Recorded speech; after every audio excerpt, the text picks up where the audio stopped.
Hello, and thank you for tuning in to this week's episode of Bite-Sized Cybercrime, the podcast where we discuss cybercrime and cybersecurity news in short episodes every single week.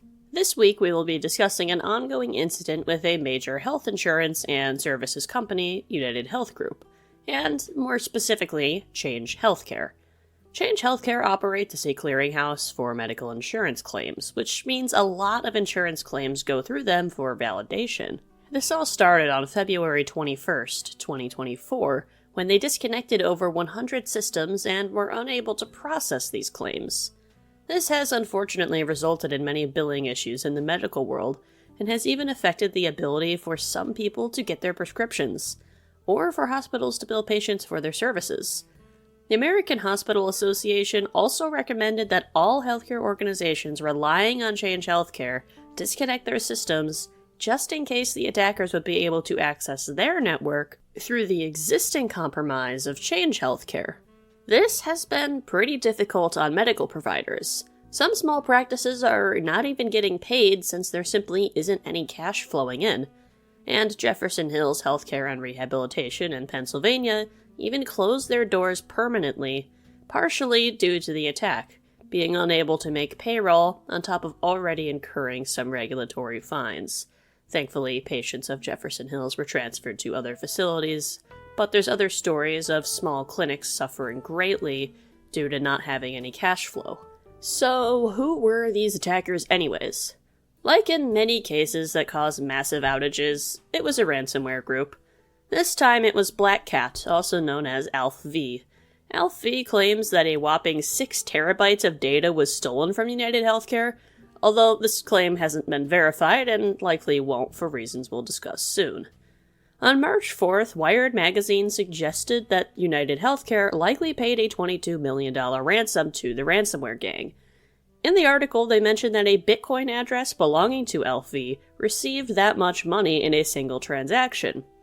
And what's weird is that right after this, an ALPHV affiliate actually accused the group of scamming them and cheating them out of their share of the ransom, using that transaction as proof that they received the full amount in their complaint.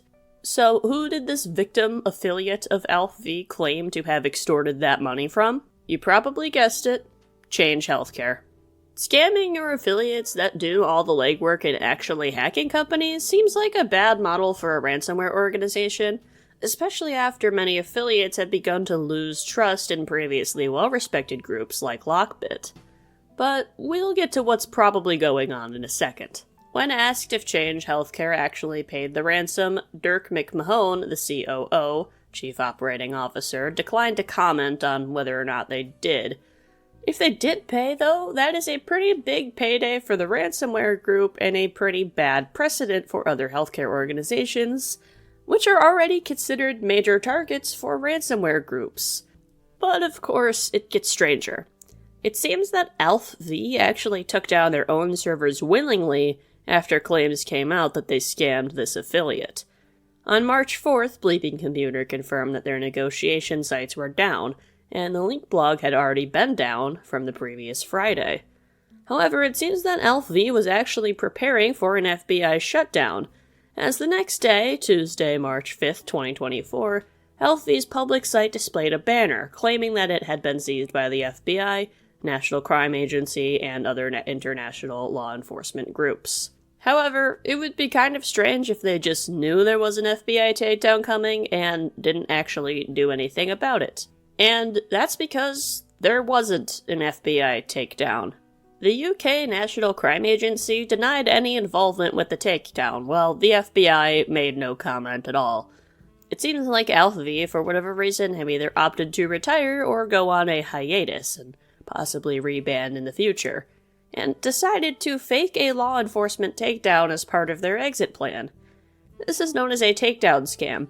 The group simply decided to disband and in one last blaze of glory, took everything from their affiliates. That's why they scammed an affiliate. They no longer care because they're not going to operate, at least not under this specific group, going forward. After ALPHV seemingly disbanded, United Health was able to bring back some Change Healthcare pharmacy services online. As of March 7, 2024, electronic prescription systems were back up. According to a timeline they published, the provider electronic payments platform was supposed to be back up by March 15th, my birthday, but I'm recording this on March 17th and it seems like things are still not quite ready yet. This week, Change Healthcare is going to be phasing in the reconnection of their claims system. This is assuming all goes smoothly. So, it seems as though recovery efforts are being made despite initial hardships that were felt across the healthcare industry, from small clinics to major hospital networks to pharmacies, and most importantly, to the staff who work there and the patients who trust them. The attack is currently being investigated by the federal government, and an attack vector was recently found, although obviously they don't want to say what that is. What the US government wants to know is whether or not protected healthcare information was breached, and of course whether or not the firm was complying with regulations such as high-tech that protect electronic healthcare information. United Health Group and respectively Change Healthcare have not announced any kind of breach in data, although, given it's a ransomware case, it's possible more information will come out later regarding that. Before they can announce any kind of data breach, it needs to be determined what type of data was stolen and how many people were affected, and whether it's patients, staff, or both. So, they can't quite say yet the full impact of the situation. Thank you to the Wall Street Journal, Reuters, Wired, Bleeping Computer, and Ars Technica for information on this attack and this strange situation with Black Cat. And most importantly, thank you for tuning into this week's episode of Bite-Sized Cybercrime, and until next time, stay secure.